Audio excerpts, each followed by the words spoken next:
El miedo a que los muertos resurjan de sus tumbas es tan viejo como el mundo. Y entre esos seres que podrían resucitar, los más temidos son los vampiros, los terroríficos señores de la noche. Yo soy Drácula. Seguro que habéis oído hablar de mí. Una criatura de la noche que se alimenta de sangre. Y no estoy muerto, pero tampoco vivo. Antes era un ser solitario al que todos temían. Pero hoy tengo muchos compañeros, estrellas del mundo moderno, que siguen mis pasos. ¿Pero en qué me han convertido? En un joven pálido que siente escrúpulos a la hora de morder, en un sex symbol de sagas románticas para adolescentes. Os contaré mi historia. Venid conmigo si tenéis el valor de seguirme.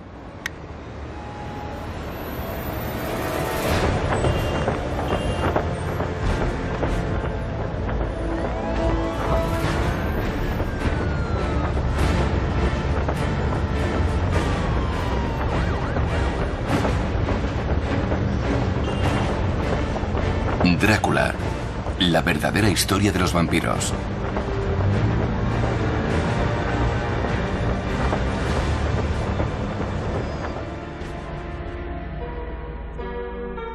En 1897, el escritor irlandés Bram Stoker publica Drácula, que se convertirá en una de las novelas más conocidas de la literatura mundial. En ella habla de un conde rumano convertido en vampiro y su viaje a Inglaterra, donde cometerá terribles crímenes. A finales de la era victoriana, las historias de terror son un gran éxito de ventas.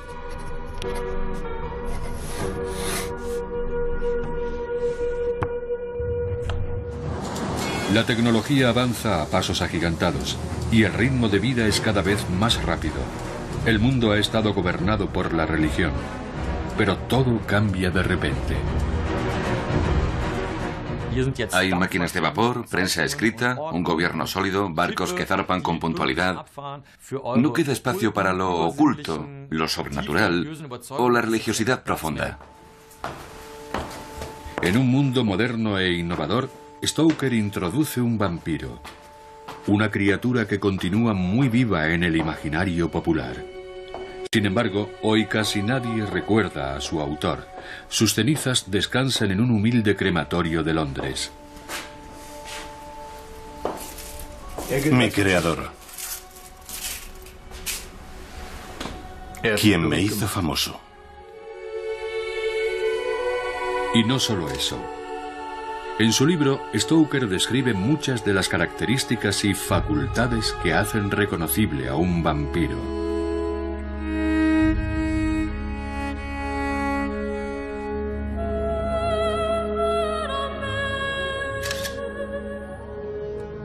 Cuando la novela Drácula es publicada, los críticos se muestran divididos.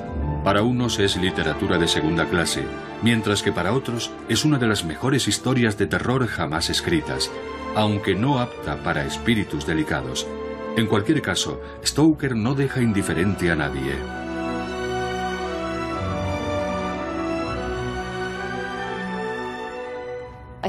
La creencia de que el espíritu sobrevive a la muerte permite fantasear sobre ese periodo que va desde el fallecimiento hasta la llegada del alma al otro mundo. El temor a que el alma no pueda separarse del cuerpo siempre está presente. Por eso las leyendas de muertos que vuelven de la tumba están tan extendidas. Mucho antes de la publicación de Drácula ya se conocían historias de supuestos vampiros. En el año 1732, el médico militar Johann Fluckiger investigó el caso de un tal Arnold Paole por orden de la administración militar austríaca. Al parecer se trataba de un no muerto que cometía sus crímenes por la noche en un pequeño pueblo de Serbia, un suceso que provocó una auténtica psicosis colectiva. Recuerdo bien el caso de Arnold Paole. Al pobre no le dejaron descansar.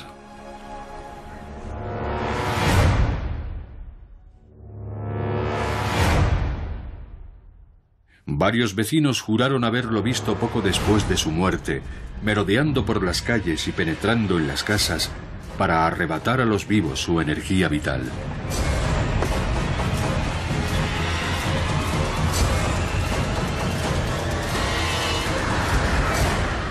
La creencia en los no muertos, que se alimentan de la sangre de los vivos, ya formaba parte de las supersticiones de la antigüedad grecorromana. En el calendario romano figuraba una celebración, que tenía lugar en mayo, destinada a ahuyentar a los espíritus de aquellos pobres desdichados que no habían logrado alcanzar el más allá. Johann Flukinga no lo dudó ni un segundo. La de Arnold Paole era una de esas almas perdidas. Según él, el cadáver apenas mostraba signos de descomposición. Al parecer ignoraba que un cuerpo enterrado está expuesto a una menor acidez, por lo que su descomposición es inferior a la que presenta un soldado muerto en el campo de batalla. Tampoco sabía que al secarse un cuerpo, sus uñas pueden parecer más largas, o que el pelo se sujeta bastante bien a la piel seca. Todo lo que describió en su informe es muy normal. Es lo mismo a lo que yo me enfrento a diario. Solo algo inusual, que no encaje en esa descripción, podría sugerir circunstancias sospechosas. En Viena esperan que Flukinga ponga fin a los rumores sobre vampiros. El extenso imperio de los Habsburgo, que agrupa a tantos pueblos diferentes, quiere evitar problemas en las regiones fronterizas.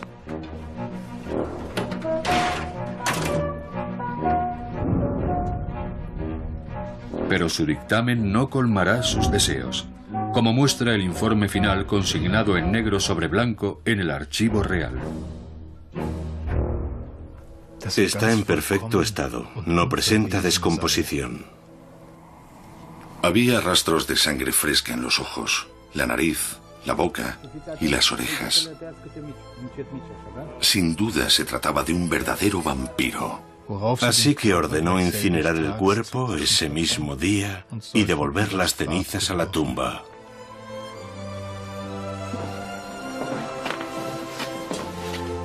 El informe de Flukinga corre como la pólvora por toda Europa. En lugar de apagar el incendio, el médico militar añade más leña al fuego.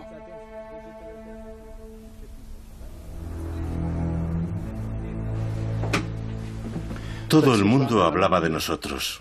Ya no éramos una fantasía de aldeanos supersticiosos, sino el objeto de disputas académicas.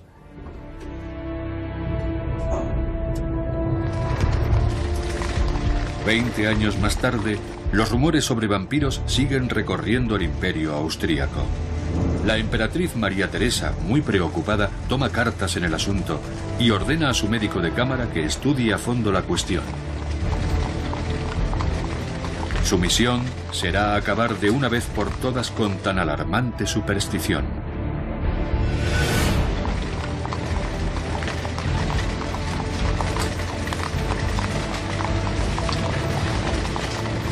Gerard van Swieten es un hombre muy culto y un defensor acérrimo de la ciencia moderna.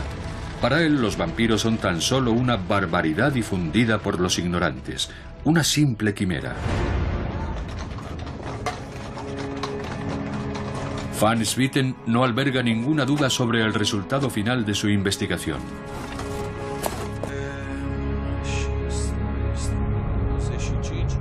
Tras un minucioso examen, el médico de la emperatriz achaca a causas naturales como la falta de aire y el proceso de fermentación la sangre que fluía desde la boca, el cuerpo hinchado y la piel rosada. Sus conclusiones son enviadas a la corte. Todo este escándalo nace de un vano temor, de una credulidad supersticiosa, de una fantasía oscura y agitada, y ante todo, de la ingenuidad y la ignorancia del pueblo. Un categórico informe que aspira a desterrar a los vampiros de la faz de la tierra.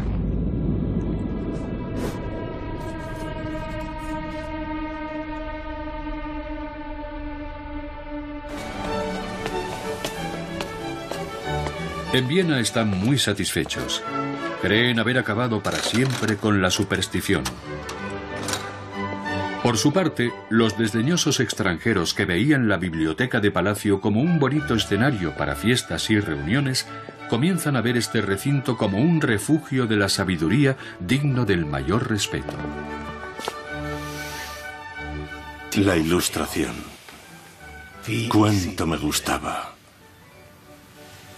Montones de libros científicos para conjurar la superstición. Cientos de tratados solo con ese fin. La luz había llegado por fin a Viena. Y nosotros no existíamos. Para erradicar definitivamente la creencia en los vampiros, se forma una alianza al más alto nivel. El mismo Papa ha escrito tratados definiendo el vampirismo como una alucinación de personas enfermas, y la emperatriz se suma a tan elevado empeño. El 1 de marzo de 1755 es publicado el llamado Decreto de los Vampiros, en el que se establecen penas muy severas para quien se atreva a abrir tumbas sin autorización y clavar estacas a los cadáveres.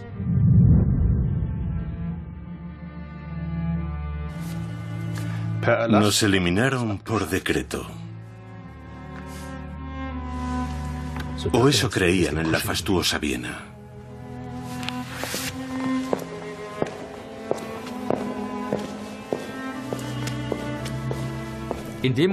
Al enterarse de que gobiernos e instituciones investigan la existencia de vampiros, la población empieza a pensar, si el Estado se ocupa de esto es porque oculta algo importante.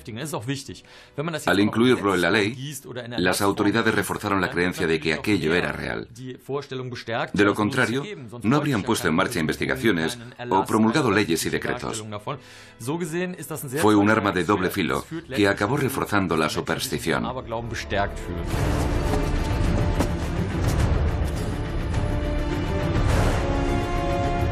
El miedo a los no muertos es demasiado profundo. No puede ser erradicado por una orden gubernamental.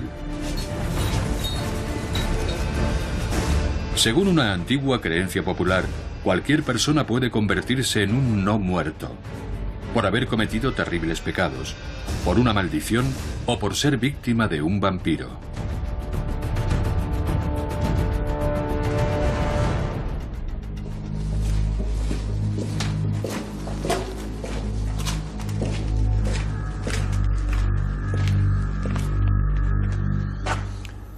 Cuando alguien vive tanto como yo, recorre el mundo entero y no he visto un solo lugar donde no me conozcan. Sí. Una bonita colección.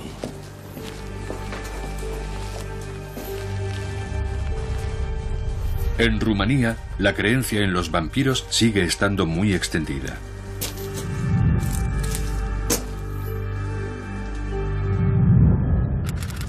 En la primavera de 2004, el pequeño pueblo de Marotino de Sus apareció en los titulares de la prensa local con motivo de la profanación de una tumba.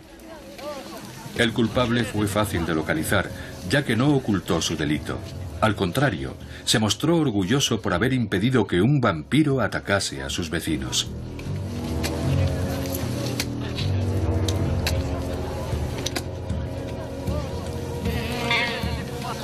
El pastor Mircea Mitrica describió los síntomas de la víctima. Cuando me contaron lo que decía la chica, fui a verla. Vi en qué estado estaba. Y vi cómo lloraba mientras decía, ahí está, me va a matar, me va a comer. Mircea Mitrica no se lo pensó dos veces y sin la menor vacilación abrió la tumba y le arrancó el corazón al cadáver, lo que ordena la tradición del pueblo cuando se descubre a un vampiro.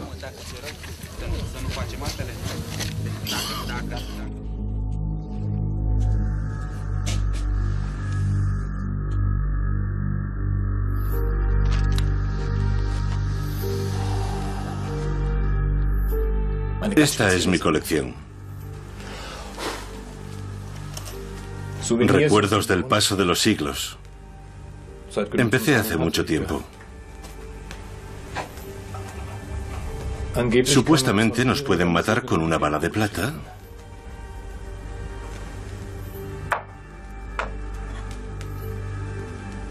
o atravesándonos el corazón con una estaca de madera.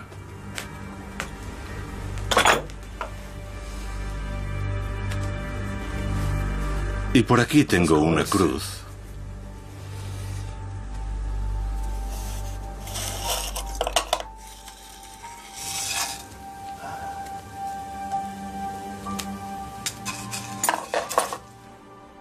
De la que huimos como de la peste.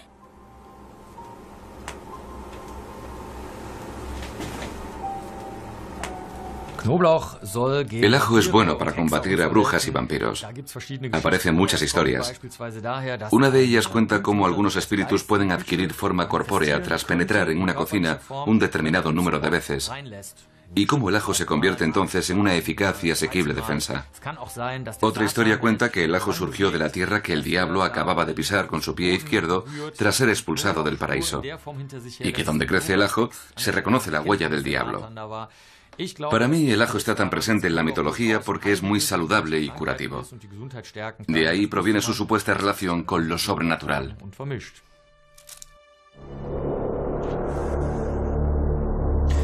En Rumanía existen muchos rituales para mantenernos a raya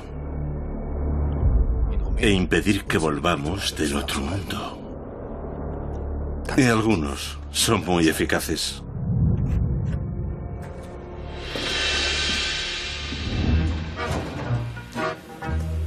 La anciana Nana Sida lleva décadas utilizando esos rituales. Colocamos una vela en cada esquina para que su ruta hacia el más allá esté iluminada. Aunque no sabría precisar el origen exacto de estas tradiciones. Debo hacerlo con cuidado para que el ataúd no se queme. Una de las costumbres más comunes es esparcir en el ataúd semillas de amapola para que el difunto se entretenga con ellas. Además, la amapola es un narcótico que tranquiliza al espíritu de la persona fallecida. También se puede poner un poco de pólvora para que el espíritu tenga miedo de volver. Restregar un ajo en las paredes interiores para que el espíritu pueda descansar es otra costumbre tradicional.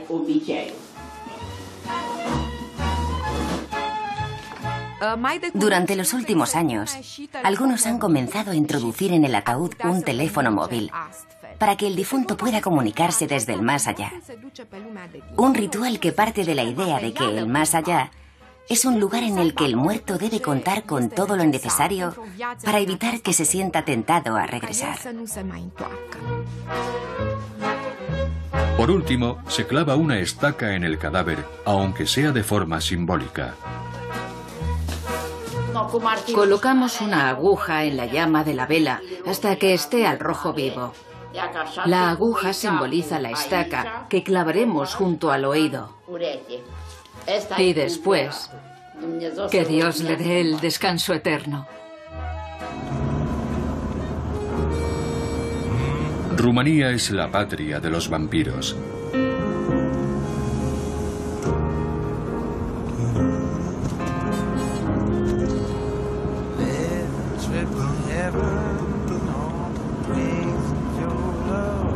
Transilvania y Valaquia son dos regiones que incluso hoy en día siguen sonando lejanas, como envueltas en la niebla del pasado.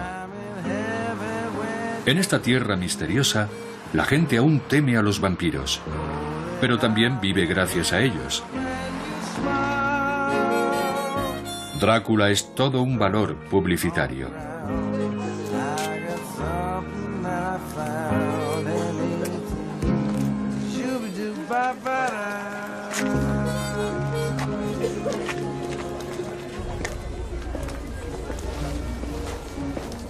La ciudad transilvana de Bran fue el hogar del personaje histórico que inspiró la leyenda. Vlad Tepes, el Empalador, un temible noble del siglo XV. Resulta difícil encontrar un recuerdo en el que no aparezcan él o Drácula. Deberían darme comisión. El negocio marcha Gracias a mi fama. Bran recibe miles de visitantes cada año. La idea de que esta fuese la residencia del empalador nació hace 50 años, tras considerar que este hermoso castillo era el que más se ajustaba a la descripción de Stoker.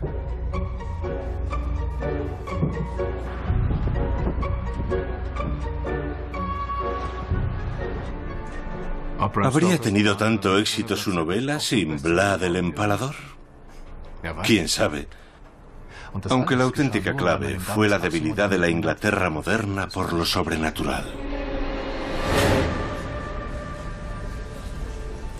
Stoker oye hablar por primera vez de Vlad Tepes el Empalador durante una sesión de espiritismo, una actividad lúdica muy de moda entre las clases altas desde 1890. Incluso los científicos participan. Un historiador húngaro, tras ser presentado a Stoker, le cuenta la historia de Vlad Tepes, el señor de Valaquia, el terrible Vlad el Empalador. El escritor escucha atónito su minucioso relato que retrata su extrema crueldad. El primer documento histórico que menciona la figura de Vlad Tepes está fechado en 1463 y es un texto en rima muy alejado de la realidad. Valaquia, donde también vivieron el padre y el hijo de Tepes, era por entonces una región muy extraña, casi tanto como la luna.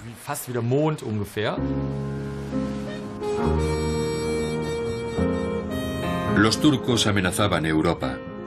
Estas tierras fueron el escenario de infinitas crueldades por ambas partes.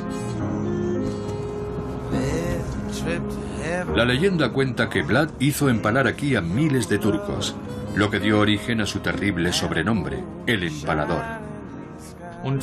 Tras escuchar aquel terrible relato, Stoker toma una pequeña fracción de la historia y añade su fértil imaginación. Y así nace el vampiro hollywoodiense.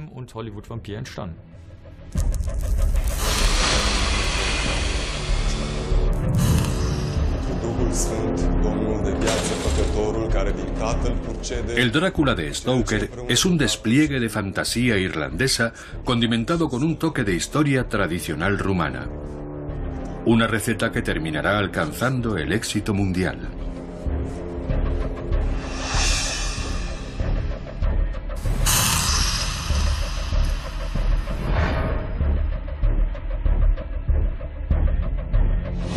El más famoso vampiro también debe su nombre al siniestro y cruel príncipe valaco del siglo XV.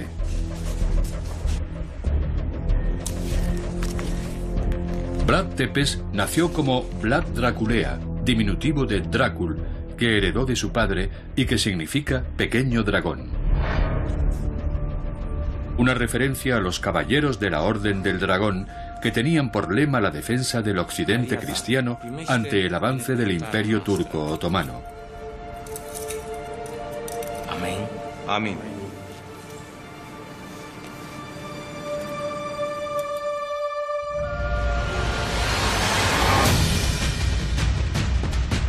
Vlad Tepes era un guerrero despiadado y temido que torturó y masacró a miles de enemigos.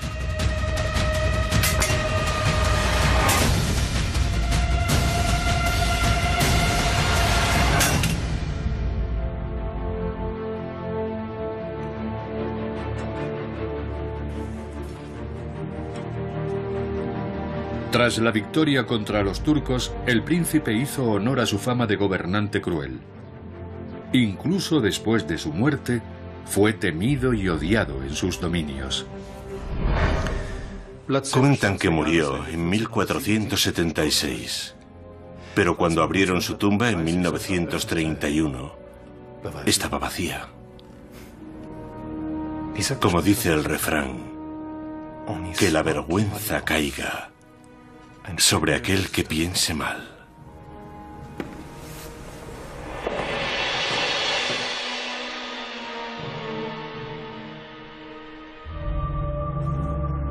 La pluma de Bram Stoker transforma al sanguinario príncipe Vlad en un vampiro que se alimenta de sangre. Incluso cambia el título inicial de la novela, de El no muerto a Drácula. Stoker era un gran investigador, algo que muchos ignoraban. Pero el descubrimiento del manuscrito original y de las notas previas dejó patente que había leído muchos artículos de prensa y numerosos informes de viajes antes de crear una obra tan completa.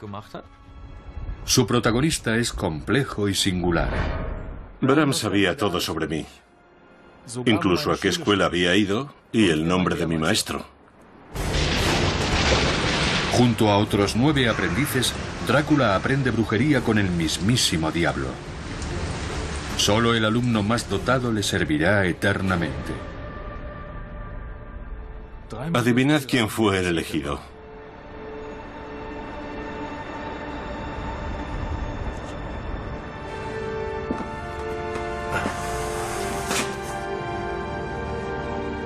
Stoker no fue el primero en escribir sobre vampiros, pero contó cosas que nadie más sabía.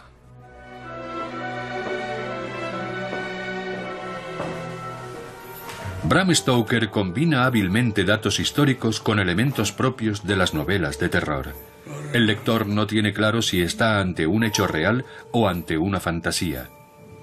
En la primera edición, el autor escribe: Estoy convencido de que los hechos aquí descritos sucedieron en realidad, por increíbles e incomprensibles que puedan parecer a cualquier lector. Una vez más afirmo que la misteriosa tragedia que aquí se narra es totalmente cierta. Él sabía que nadie le creería. Por eso escribió en el prólogo: en este siglo en el que no creemos ni lo que tenemos ante nuestros ojos, el escepticismo de los sabios es el mayor poder de Drácula.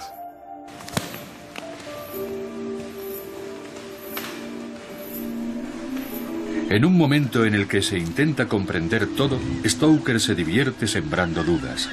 Por eso Drácula viaja a Inglaterra en un barco ruso que encalla frente a la costa de Whitby. Un lugar donde no es extraño que la prensa de la época se haga eco de algún naufragio.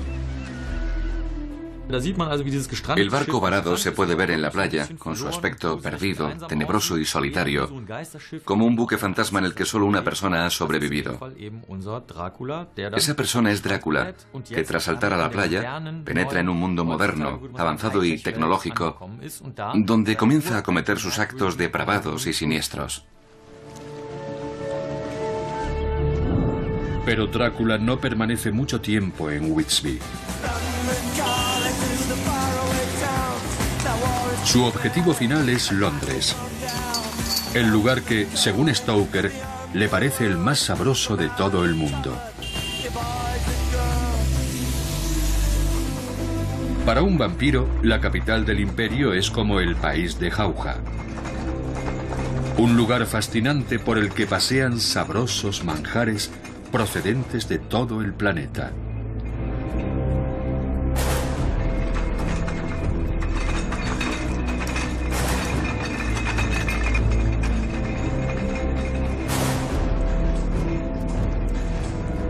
Drácula se convierte en su dueño y señor.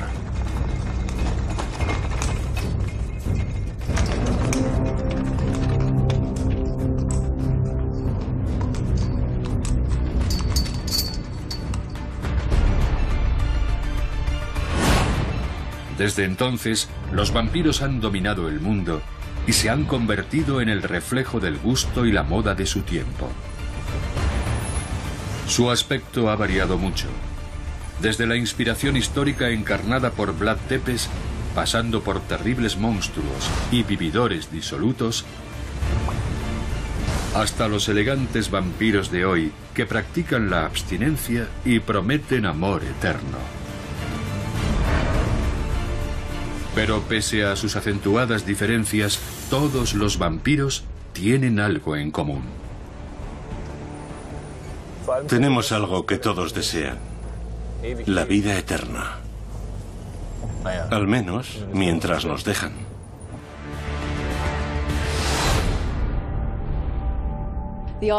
La idea de un Drácula inmortal es algo que se opone a la corriente cultural vigente. Es un concepto que se enfrenta a los valores que constituyen e impulsan nuestra sociedad: el materialismo, el conformismo y la respetabilidad. La leyenda de Drácula se basa en la inmortalidad, que es algo que no encaja en los valores de nuestra sociedad materialista. Los vampiros de hoy tienen muy poco que ver con Drácula. Algunos incluso intentan ser buenas personas. Hollywood ha convertido al monstruo sanguinario y nocturno en un adolescente enamoradizo y vulnerable.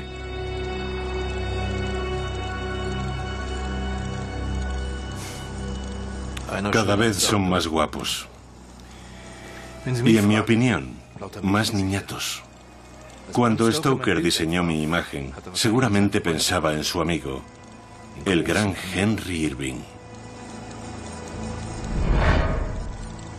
Henry Irving, el actor shakespeariano más famoso de su época, tenía como representante a Bram Stoker. Irving no quiso interpretar a Drácula porque le parecía trivial. ¿Y quién se acuerda hoy de él? A mí me conocen en todas partes, aunque ya no salga en tantas películas. Pero todo el mundo cree saber cómo soy. Y algunos incluso están convencidos de haberme visto en persona alguna vez. O al menos a otro de su especie. Como un testigo aseguró en Londres en 1970. Según sus declaraciones, un muerto viviente había escapado del cementerio de Highgate.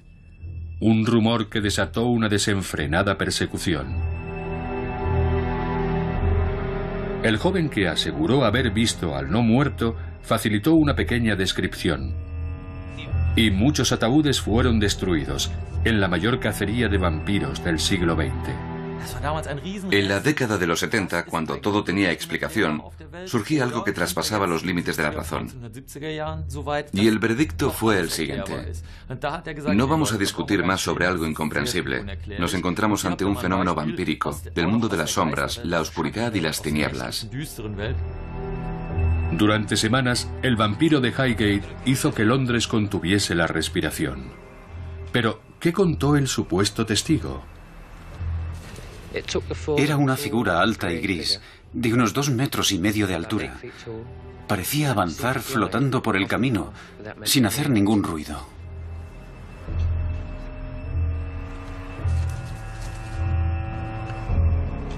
He estado muchas veces en Highgate y nunca he visto a otro vampiro.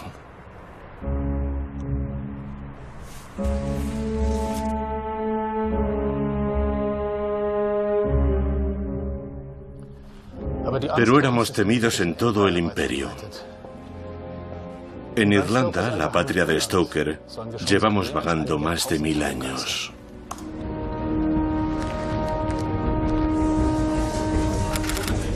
Hace pocos años, en Irlanda del Norte, unos arqueólogos descubrieron un cementerio del siglo VIII y desenterraron unos 3000 esqueletos. Algunos tenían piedras colocadas sobre las piernas, una señal clara del temor a que los muertos pudiesen regresar. Los investigadores han encontrado indicios de ese miedo ancestral en otros cementerios británicos. Hemos encontrado clavos similares a este, clavados en el cuerpo de forma intencionada.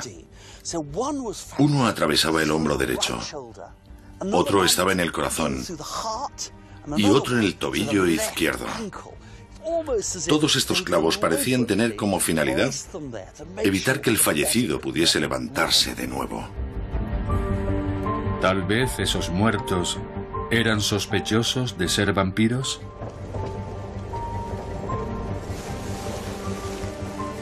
Pero Stoker ignoraba tales hechos cuando escribió Drácula en esta casa.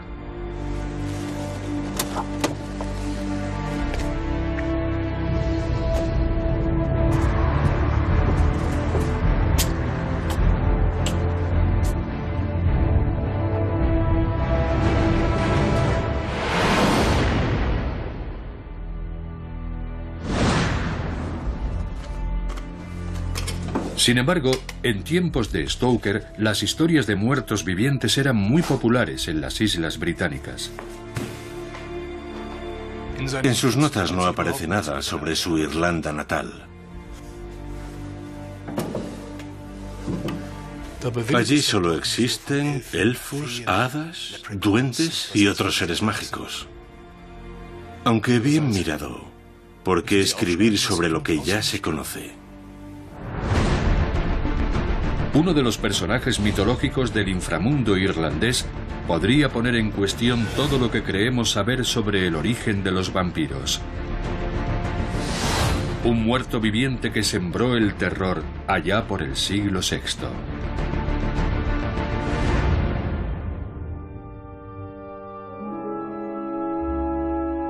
Incluso conocemos la ubicación de su tumba, cubierta por una enorme roca que le impide escapar. Está en Slagtaverty, que según este libro viene del irlandés Lagtaverty y significa la tumba de Abartak, la sepultura del enano. Un enano sediento como un gigante, que saciaba su sed con sangre humana. En vida era un rey cruel, y sus súbditos no dejaban de suplicar que alguien acabase con él.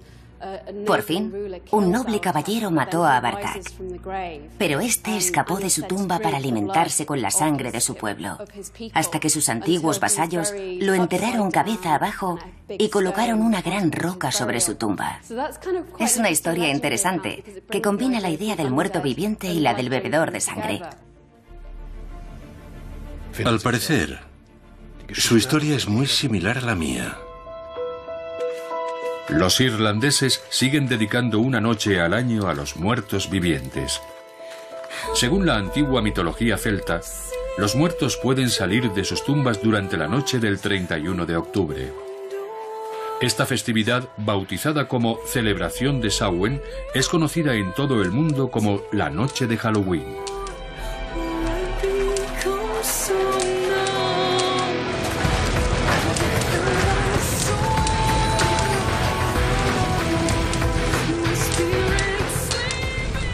Me gusta ver cómo disfrutan.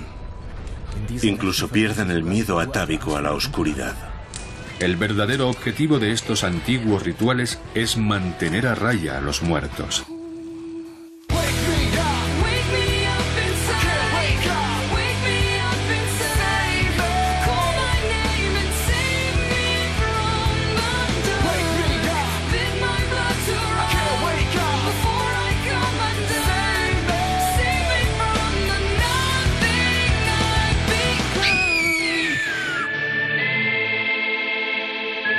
Algunos aseguran que el Drácula de Stoker podría proceder de Irlanda, apoyándose en el relevante significado que posee su nombre en la antigua lengua de la isla.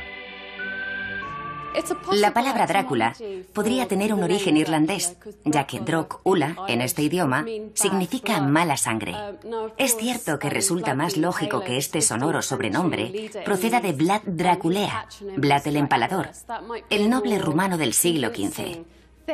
Pero también es posible que Stoker eligiese esa palabra por su resonancia y su significado en irlandés, que encajaba a la perfección con el siniestro carácter de su protagonista. Es difícil imaginar que Stoker no conociese a fondo la mitología local. Una misteriosa enfermedad le obligó a guardar cama durante sus primeros 7 años. Su madre y su niñera, siempre solícitas, trataban de entretenerle contándole historias y leyendas irlandesas. Historias con las que, muy probablemente, soñaba por las noches.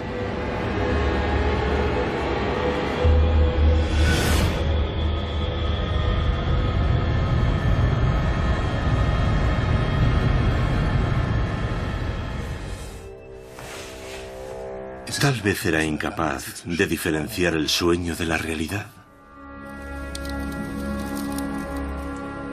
Bram Stoker murió el 20 de abril de 1912 sin dejar ningún testimonio escrito que clarificara dónde y cuándo oyó hablar por primera vez de vampiros y muertos vivientes.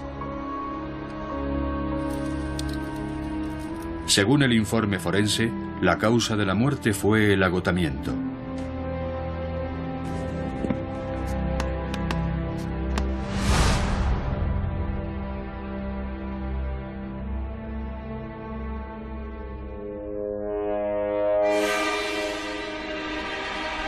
Bram, de no ser por ti nadie me conocería.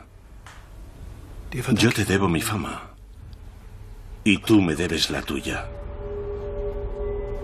La novela Drácula no fue un éxito inmediato. Las reseñas fueron amables pero distantes, lo que resulta bastante curioso.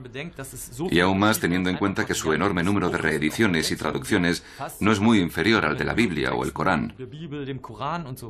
Aquellas primeras críticas, frías y desapasionadas, contrastan con la total asimilación del vampiro de Bram Stoker en todas las sociedades actuales, al menos en Occidente.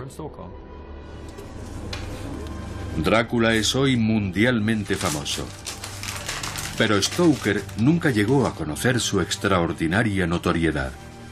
Murió mucho antes de que su novela fuese alabada y reconocida. No disfrutó del éxito, pero gracias a él estoy más vivo que nunca.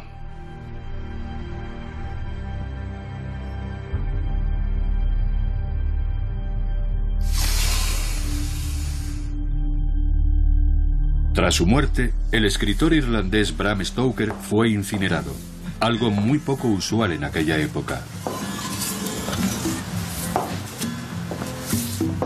¿Es posible que en sus momentos finales sintiese miedo de su propia fantasía?